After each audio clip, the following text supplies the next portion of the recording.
So if you can go to Twitter, go to my Twitter, Rob. Just a few days ago, we saw this. New York Times. Biden allows Ukraine to strike Russia with long-range U.S. missiles. With 2 months left in office, President, for the first time, authorized Ukrainian military to use the system known as the ATACMS to defend its forces in the Kursk region of Russia. This is when? This is 17th. Today is what? 19th, 2 days ago. Go to New York Times 33 minutes ago. Watch this, folks. Ukraine fired U.S.-made missiles into Russia for the first time. Officials say the attack came just days after Biden gave Ukraine permission to use the weapon to strike targets inside Russia. Now, Zelensky comes out and says the Ukraine-Russia war ends faster with Trump. Rob, if you got the clip, play this clip. I think Trump's going to do something about it. If this is not this one, Rob, it's is that the clip that you have? Or? I do. It's Donald Trump explaining the escalation between Ukraine and Okay, go ahead and play. I think this thing got like 60 million views. Go ahead and play. We have never been closer to World War III than we are today under Joe Biden. A global conflict between nuclear-armed powers would mean death and destruction. When is this, Rob? This is yesterday? Unmatched in human history. It would be nuclear Armageddon. Nothing is more important than avoiding that nightmare. How long is this, Rob? We will avoid it. That's what we need. Okay, so you can pause it right here. Go to a clip, Rob, of...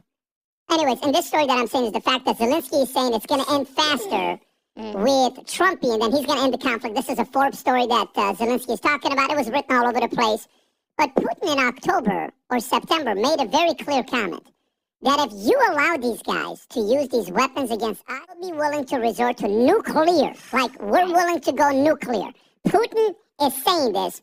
By the way, we're in it right now, live, while we're doing a podcast. This is going on. So, somewhere in Russia, Kremlin, wherever it is, Putin is sitting with his handlers and his people saying, what are we doing next? Will, what do you think happens here? So I think Biden is playing with fire, but it might not be the raging inferno we're afraid of just yet. Today on the Will Kane Show, I will have Eric Prince on. I spoke to Eric recently and asked him about this. Eric Prince is the former founder of Blackwater, incredibly intelligent when it comes to global affairs and warfare. I asked him also about the fact that North Korea is devoting 100,000 soldiers to Russia as well. Here's Eric's response to those two things. That's fodder.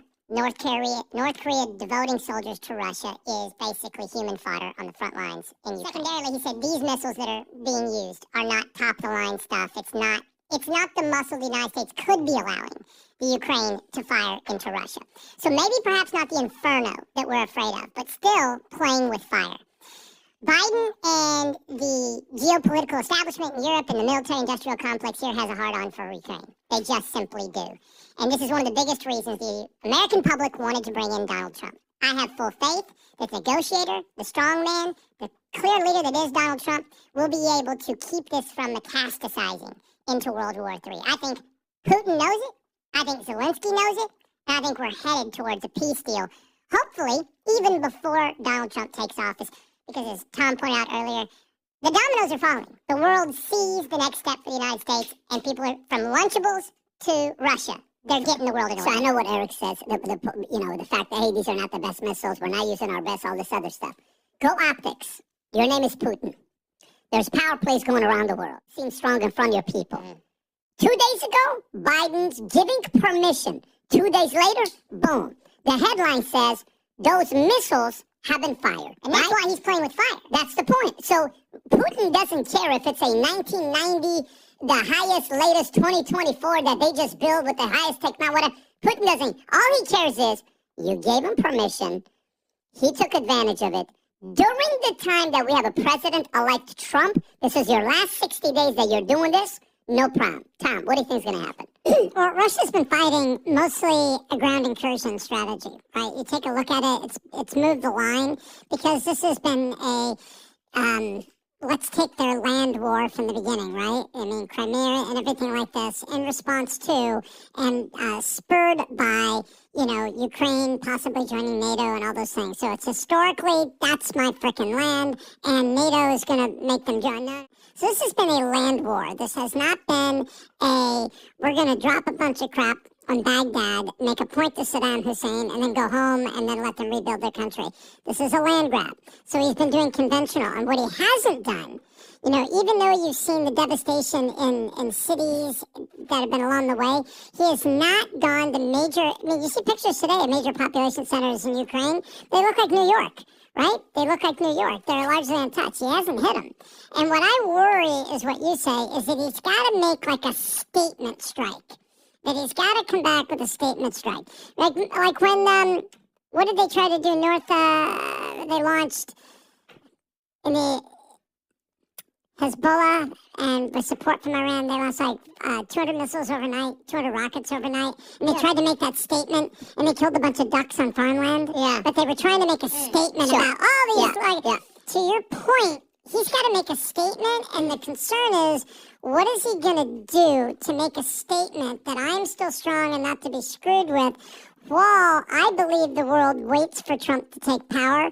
Because this wasn't the most high-tech stuff, but there's an optic that's not good for us. I mean, how about this? Anything with somebody threatening a nuclear attack, to me, it's already a red flag. We're talking about, we were warned about Trump doing all this.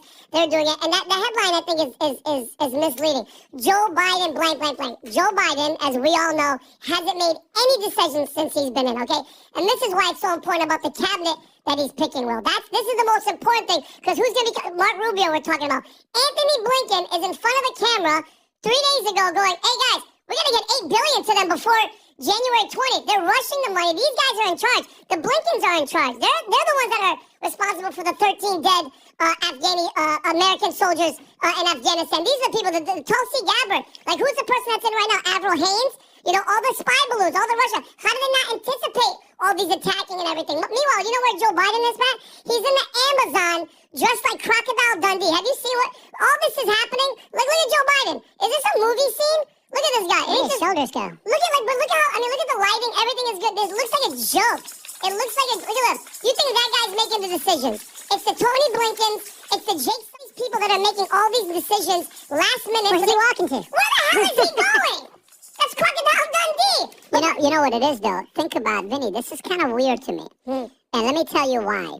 Let's just say you and I were enemies. Okay? And I come out to you and we have dinner, me, you, and your wife. Okay? And now it's like, hey, we're laughing, we're having a good conversation. All good. Hey, bro, listen, I know, you took my job 4 years ago, and I'm coming back, and I'm not really taking your job, so you should have stayed in it, but they kind of took away your job, and I just beat this other person. But, bro, it's not fair what they did to you. It's kind of effed up. And, but listen, respect to you, 45 years, you gave, awesome, lots of respect. I'm leaving. I'm in my plane. I'm going to a UFC fight to go hang out with John Jones and Dana White and everybody else. Yeah.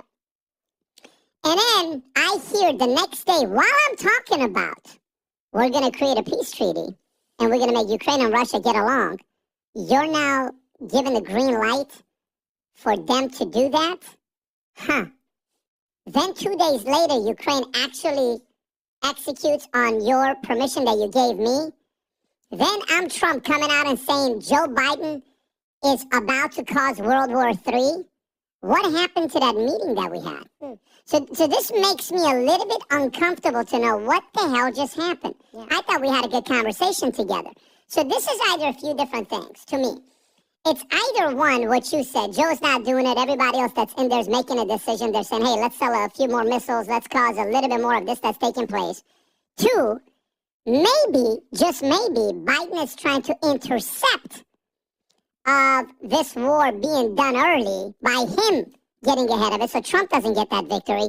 How? I don't know how you go about doing it the way that he's trying to do it right now. It makes me very uncomfortable that it happens a day after you and I visit, 2 days after you and I visit, and I thought we had a cordial conversation together, and then you come out and do something like this?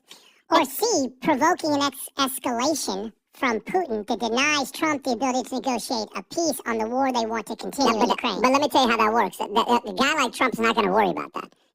Here's how guys like Trump are wired. But we're trying to get to Biden's motivation from that meeting. I totally get it with you, but what they don't understand is Trump is already probably talking to Putin. Yeah.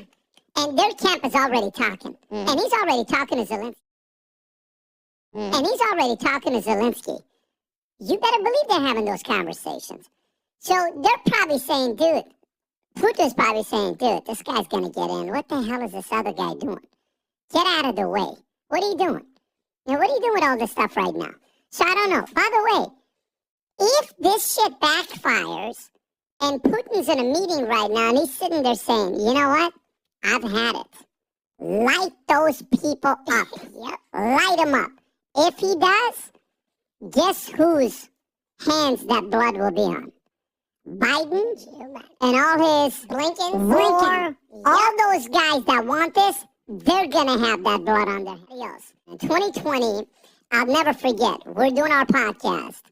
We had 47,000 viewers. Concurrent viewers, we had 6,700. We're at the office. We leave. I go home the next day. News comes out. Biden's probably going to be the president. Of course, it takes a few weeks. Everybody around me is panicking. What's going to happen? COVID, Biden, what are we going to do? We step back. We put a plan together. And the last 4 years have been the most ridiculous 4 years of our lives because we sequenced everything out. 15 moves. Business, personal life, finances, all of it.